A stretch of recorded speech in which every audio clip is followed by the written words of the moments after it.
Good morning বন্ধুরা, তোমরা সব কেমন আছো?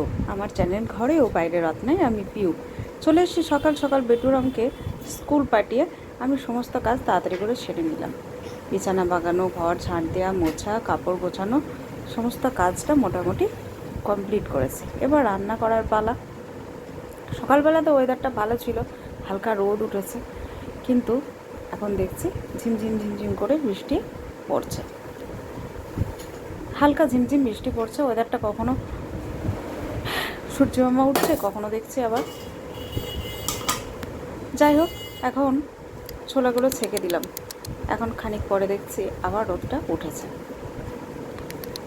এদিকে 4-5টা গরু দেখছি সামনে রয়েছে। কাজগুলো করা হয়ে গেছে, আমার বাগানো গোছানো। এবার একটু বসে আছি, এবার যাবো স্নান করতে। এদিকে গরুগুলোকে দেখে বেশ ভালো লাগছে, এরা খাবার জন্য এদিক ওদিক করছে। যাই হোক, এদের সাথে একটুখানি দাঁড়িয়ে থাকলাম, কিন্তু রাস্তাতে দাঁড়িয়ে আছে, সবার যেতে অসুবিধা হচ্ছে। ওদেরকে বলছি একটু সরে যা, কথা শুনছে না। এখন কিন্তু রোদটা আবার ভালো উঠেছে, বেশ ভালো লাগছে। এই যে মাথায় হাত দিতে যাচ্ছি। যাই হোক, প্রত্যেক দিন ওরা এদিকে যাওয়া আসা করে। এবার একটু চা খাবো। চা বসিয়েছি। কাজ তো একটার পর একটা করতে করতে সময় চলে গেল, একটু দাঁড়িয়ে থাকলাম। এবার ভাবলাম একটুখানি চা খেয়ে নেবো। খিদে পেয়েছে, চায়ের সাথে কি খাবো না, একটুখানি পাউরুটি খেয়ে নেব। তারপর যাব স্নান করতে, যেহেতু কাজ সারা হয়ে গেছে। সকাল করে বেটুরাম চলে গেলে সকাল করে সমস্ত কাজ আমার কমপ্লিট হয়ে যায়। একটু বসেও ছিলাম, একটু বসে একটু খেয়ে তাড়াতাড়ি করে স্নান করে নিয়েছি। এবার যাব ঠাকুর পুজো করতে। অলরেডি আমার ঠাকুর পুজো কমপ্লিট। এবার তাড়াতাড়ি করে রান্নাটা করে নেব। রান্নাটা একটু তাড়াতাড়ি হয়ে গেলে আমি একটু বসতে পাবো। বেটুরাম তো আসবে অনেকটা দেরিতে, তো ভাবলাম বসে থেকে কি করব, সকাল সকাল একটু রান্নাটা চাপিয়ে দিই। এদিকে একটু বাটা মাছ নিয়ে নিয়েছিলাম, অল্প একটু বাটা নিয়েছি সকালেই। তখন ফোনে চার্জ দিয়েছিলাম, বেটুরাম স্কুল গেল, তারপরেই মাছ আসে। এখানে সকালেই মাছ আসে। দিদি বাসন ধুয়ে দিয়ে গেছে, বাসনগুলো একের পর এক ঝাঁটাতে সাজিয়ে দিলাম। রান্না একদিকে চাপিয়েছি, একদিকে কাজগুলো করতে থাকছে।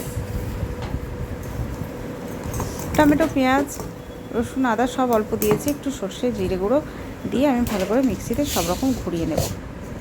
বাটা মাছের তেল ঝাল করব। সব রকম মশলা দিয়ে এই বাটা মাছটা করলে আমার বেটুরাম একটু খায়। আর এদিকে আমরা ডাল করব, টক ডাল। টক ডাল আর বাটা মাছের তেল ঝাল করব। একটু জিরে গুঁড়ো দিয়েছি, ধনে গুঁড়ো দিয়েছি, সব রকম দিয়ে গোটা সর্ষে দিয়ে মশলা, টমেটো, আদা, পেঁয়াজ একসাথে মিক্সিতে ঘুরিয়ে নিলাম।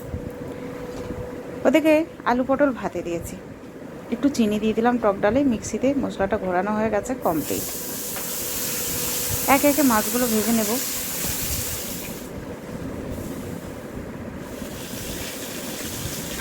বাটা মাছটা অল্প একটু খায়, খেতে চায় না কোনো মাছই, জোর করে খাওয়ায়।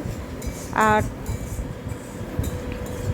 দুবেলা ডিম খাওয়াটা তো ভালো নয়। পনিরও খায়, কিন্তু সবসময় তো হয় না। মশলাটা কষা হয়েছে, এদিকে দেখছি মেঘটা আবার এসেছে। জামা কাপড় মেলে দিয়েছি, বলছি একবার করে রোদ উঠছে, একবার করে মেঘটা ঝুরঝুর করে বৃষ্টি হচ্ছে, প্রচণ্ড হাওয়া দিচ্ছে, বেশ ভালো লাগছে। ভাবলাম তোমাদের সাথে একটু শেয়ার করি। রান্না হচ্ছে একদিকে, এদিকে দেখছি আবার মেঘটা উঠেছে, ঝিমঝিম ঝিমঝিম করে হালকা গুঁড়ি গুঁড়ি বৃষ্টি পড়ছে। খুব হাওয়া দিচ্ছে, খুব হাওয়া দিচ্ছে। সব মিলে কিন্তু পরিবেশটা বেশ ভালো লাগছে। যাই হোক, আবার রান্নাঘরে চলে এলাম। মাছের তেল ঝাল অলরেডি আমার ফুটে রেডি, এবার নামিয়ে নেব। শরীরটা সেরকমভাবে ঠিক না, যেটুকু পারছি আস্তে আস্তে কাজগুলো করে নিচ্ছি। সকাল সকাল দিয়ে একটুখানি বসে থাকবো। মাছটা আমার কমপ্লিট হয়ে গেছে, মাছটা আমি নামিয়ে নিলাম। মাছটা দুবেলা হয়ে যাবে, যেহেতু বেটুরাম তো রাত্রে আর মাছ খাবে না, ওকে রাত্রে ডিম ভেজে দিতে হবে। আর একটু ডাল আলু সেদ্ধ রাত্রের জন্য করে নেব। দিনের বেলা টক ডালটা খাওয়া যায়, রাত্রিবেলা টক ডালটা খাওয়া যায় না। এদিকে ঝিমঝিম ঝিমঝিম করে বললাম, বৃষ্টি নেমে গেছে। যাই হোক, একবার করে ঝুমঝুম ঝুমঝুম করে বৃষ্টি পড়ছে, আবার রোদ উঠে যাচ্ছে। একটু বসেছিলাম, তারপর ড্রাম গাড়িতে চলে এসেছে টোটো গাড়ি। আজকে লেটে ছেড়েছে। গেট খুলে দিলাম।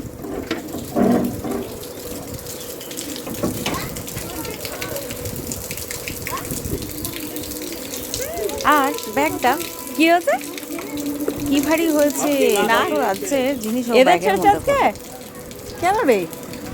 তোদের আজকে শব্দ ক্লাসটা ছেড়েছে কেন? আসো আসো আসো আসো। টাটা।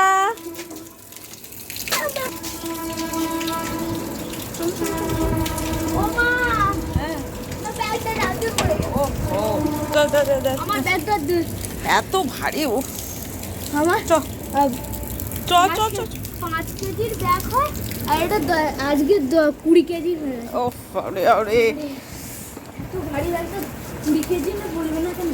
20-10 কেজি হবে। আচ্ছা চলে আসো চলে আসো। আজকে আই কার্ড দিইনি তোকে? এদিকে বেটুরামকে স্নান করিয়ে দিলাম, প্রচণ্ড গরম। ও স্কুল থেকে এসেই স্নান করে, যেহেতু শীতের দিনে অত সকালে ওকে স্নান করাতে পারি না, একটাই টাইম করেছি স্কুল থেকে ফিরে ওকে স্নান করাই। শীতকালে একটু গরম জল করে স্নান করাতে হয়, এই বর্ষার সময় বৃষ্টি, গরম ঠান্ডা। যাই হোক, ওকে স্নান করে দিয়েছি। এদিকে আমরা ডাল আর মাছ দেখলেই তো একটু গনগন করে, পছন্দ করে না, একদমই পছন্দ করে না। কিন্তু আমি মাংস জোর করি না, ওকে খাওয়াই না, কিন্তু মাছটা একটু জোর করে খাওয়াই, অল্প একবেলা।